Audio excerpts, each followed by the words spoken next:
On peut manquer l'organisation, mais au Congo, nous avons des messagers de la parole de Dieu. Je suis d'accord avec vous.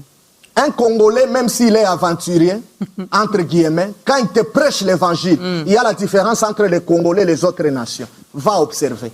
C'est la promesse. Nous sommes des messagers. Nous sommes envoyés sur le mer, le zoo. Apocalypse 17, 15. Les eaux que tu as vu, Jean, ce sont les foules, les langues, le peuple et les nations. Nous avons la promesse, nous sommes partout. Allez, messager rapide. C'est Isaïe qui annonce des choses pour notre nation. Continuez, maman.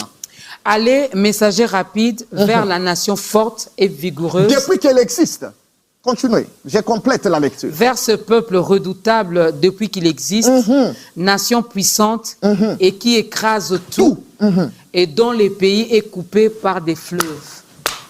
À part le Congo, au-delà des fleuves de l'Éthiopie, si Esaïe ne parlait pas de notre nation, montrez-moi un autre pays, les géographes. Montrez-moi un autre pays. Si le Congo n'est pas dans la promesse de Dieu, montrez-moi un autre pays qui est découpé par les fleuves. Continuez, il y a une autre réalité qui montre que le Congo est dans la Bible. Verset 3. Vous tous habitants du monde. Tous habitants du monde. Observez la bannière. Habitants de la terre. Voyez la bannière qui se dresse sur les montagnes et écoutez la trompette qui sonne. Écoutez la trompette qui sonne dans ces pays-là, la parole. Ces pays-là, la connaissance. Continuez, maman.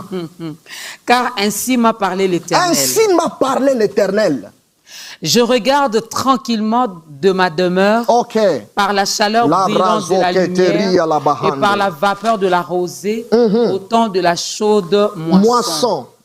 C'est autant, maman Dorcas, autant, la moisson c'est quoi? Jésus dit laissez le blé et l'ivraie grandir ensemble. Au temps de la moisson, je viendrai séparer. C'est-à-dire, au temps de la chaude moisson, c'est un temps où les choses ont déjà mûri.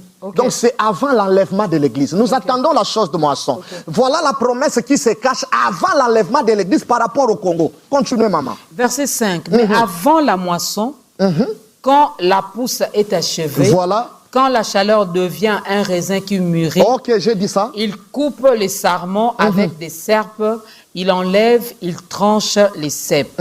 Continuez. Ils seront tous abandonnés aux oiseaux de proie de montagne. Nous sommes abandonnés aux oiseaux des montagnes, les cadavres des Congolais à Goma. Nous sommes abandonnés, nous n'avons pas d'appui, nous n'avons pas de soutien. Nos corps sont abandonnés aux oiseaux. Esaïe avait déjà vu ça. Nous sommes abandonnés. Qu'on ne vous trompe pas, ces nations qui nous promettent, ils sont en train de nous distraire. Nous sommes abandonnés aux oiseaux. Et vous continuez, ce sont quel genre des oiseaux? Aux oiseaux de proie des montagnes et aux bêtes de la terre. Et aux bêtes de la terre. Les oiseaux de proie passeront l'hiver.